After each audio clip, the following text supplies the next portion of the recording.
Hey there, hockey enthusiasts! With summer in full swing and training camps just around the corner, let's dive into a question that's been on many fans' minds. What exactly are NHL players up to during their off-season? Spoiler alert, they're not exactly lounging by the lake. And here's a kicker. This isn't just about fitness. It's a high-stakes chess match between player preparation and team strategy. Stick with me, and I'll unravel the secrets behind their summer grind, plus tackle a classic hockey trivia question that might surprise you. Ready? Let's go. The off-season blueprint. How NHLers stay on top of their game. Contrary to popular belief, NHL players don't just power down after the season ends. Their off-season is a meticulously planned routine designed to ensure they're battle-ready by September. Former NHL defenseman Frankie Corrado breaks it down into 3 phases. 1. Phase 1. Recharging the batteries. After a grueling season, players take a few weeks off to mentally and physically reset. This isn't just about rest. It's about fixing bad habits and rehabbing injuries. Gyms become their sanctuary as they focus on recovery, not performance. Think of it as hitting the reset button on their bodies. 2. Phase 2. Strength and power surge. July rolls around and it's time to build. Players shift their focus to weightlifting and muscle recovery. This phase is less about skating and more about building a foundation. Why July? Because free agency is wrapping up and players need to be ready to negotiate from a position of strength, literally and figuratively. 3. Phase 3. Speed and explosiveness. By August, the real work begins. Skating sessions increase and weightlifting decreases.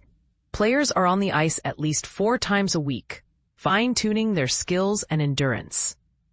Corrado notes, guys are basically ready to go around Labor Day unless they had an injury. Translation, training camp isn't a crash course. It's the final test. The contract conundrum. Are 8-year deals a smart move? Here's where it gets contentious. With the new CBA, collective bargaining agreement set to kick in September 2026, teams are racing to sign top talents to long-term deals. But is this a savvy strategy or a risky gamble? Let's unpack it. Elite players, elite deals. Names like Connor McDavid and Jack Eichel are prime candidates for 8-year contracts. Teams are locking them up early to secure their future, while salary cap projections soar beyond $120 million. The bottom 6 experiment. Even lower-tier players like Trent Frederic are snagging max-term deals. Teams like the Hurricanes are betting on long-term value, hoping players like Keandre Miller will become core contributors. But here's the rub. What if those players never live up to the hype? Suddenly, a team is stuck with a bloated contract. The CBA's double-edged sword. The new agreement limits front-loading and bonuses, forcing teams to pay up front. For fans, this means fewer gimmicks and more honest negotiations. But for players, it's a win. Top talents are securing bigger shares of the revenue pie. The question is, will this create a salary arms race that drives the cat even higher? Why hockey games have 3 periods and why it still makes sense. Let's pivot to a fun fact. Ever wondered why hockey isn't split into halves like basketball or soccer? Here's the scoop. In 1910, the NHA, NHL's predecessor, switched to 3 20-minute periods for 3 reasons. 1. Ice maintenance. Before Zambonis, resurfacing was a nightmare. Shorter periods meant less time between cleanups. 2. Player pacing. 3 periods kept the game faster and more intense as players didn't have to endure 40 minutes of relentless action. Fan engagement. More intermissions equals more chances for fans to grab a drink and snack. Classic marketing move.